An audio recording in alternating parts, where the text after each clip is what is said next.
Hi friends, வணக்கம். தளபதி விஜய் அவர்கள் கட்சி ஆரம்பிச்சதுல இருந்தே அவரை தொடர்ந்து 1000 விமர்சனங்கள் சுத்தி வந்துச்சு. குடும்பத்திலேயோ ஏகப்பட்ட பிரச்சனை எல்லாம் வந்துச்சு. இதையெல்லாம் பார்த்ததுக்கு அப்புறம் தமிழக மக்களும் சரி, மற்ற கட்சி தலைவர்களும் சரி, அவ்வளவுதான்டா விஜய், தமிழக வெற்றி கழகமும் அவ்வளவுதான். இதுக்கு மேல ஜனநாயகன் படம் ரிலீஸும் ஆகாம நிறைய பிரச்சனை எல்லாம் வந்துச்சு. அவ்வளவுதான் அப்படின்னு எல்லாம் நினைச்சுக்கிட்டு இருந்த நேரத்துல இப்படி கிடையாது.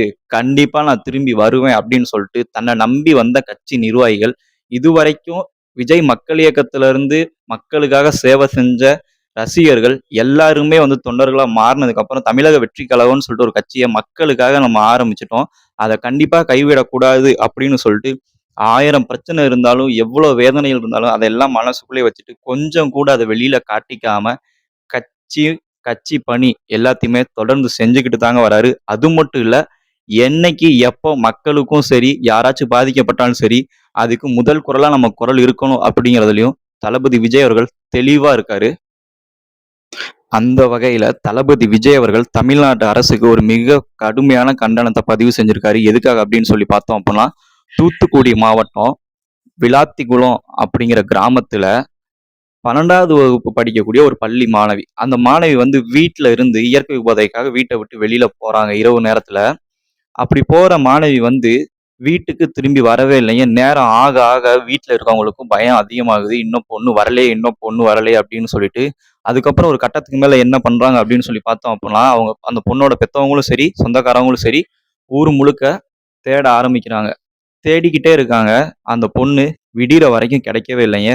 கடைசியா பார்த்தோம் அப்படின்னா, விடிஞ்சதுக்கு அப்புறம் காலையில நேரத்துல அந்த பொண்ண ஒரு காட்டுல சடலமா மீட்டெடுக்குறாங்க. இறந்த நிலையில அந்த பொண்ணு இருக்காங்க. கழுத்தெல்லாம் நெரிக்கப்பட்டு இருக்கு. அதுக்கப்புறம் விசாரணையில தான் தெரிய வருது. அந்த பொண்ணு பாலியல் சீண்டலுக்கு ஆளாகப்பட்டு கொலை செய்யப்பட்டிருக்காங்க அப்படிங்கிறது. இது மட்டும் இல்லைங்க. இந்த நியூஸ் வந்த அடுத்த நாளே ஒரு பாலியல் குற்றச்சாட்டு தொடர்ந்து தமிழகத்துல இந்த மாதிரி ஒரு குற்றச்சாட்டு எழுந்துகிட்டே வருது. அது மட்டும் இல்ல, சிவகங்கை நடந்த மாடப்புறத்துல அஜித்குமார் அடிச்சு கொலை செஞ்சது, நாங்குநேரி, இந்த மாதிரி சில சம்பவங்களுக்கு எதிரா விஜய் அவர்கள் குரல் கொடுத்திருக்காரு.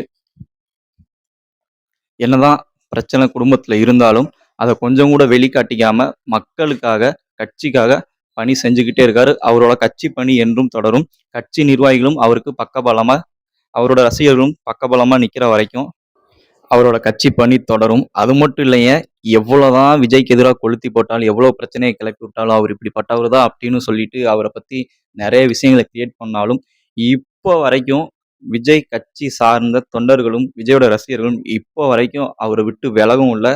அவருக்கு கூட உறுதுணையா தான் நின்றுகிட்டு இருக்காங்க.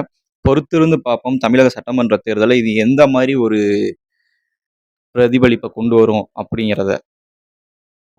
கண்டிப்பா இந்த 2026 ஒரு மாற்றத்திற்கான அரசியலா இருக்கும் அப்படின்னு தான் மக்களும் நம்புறாங்க. ஓகே, இந்த வீடியோ பார்க்கக்கூடிய தளபதி ரசிகர்கள் யாராச்சும் இருந்தீங்க அப்படின்னா கீழே கமெண்ட் பண்ணிட்டு, இந்த வீடியோ பிடிச்சிருந்தா ஒரு லைக் பண்ணிட்டு, நம்ம சேனலை மறக்காம சப்ஸ்கிரைப் பண்ணி பெல் ஐக்கானை கிளிக் பண்ணி ஆல் அப்படிங்கிற ஆப்ஷனை ஓகே பண்ணி வச்சுக்கோங்க. அப்பதான் நம்ம போடக்கூடிய அடுத்தடுத்த வீடியோ உங்களுக்கு நோட்டிபிகேஷன்ல கட்டும். Tata, bye, see you.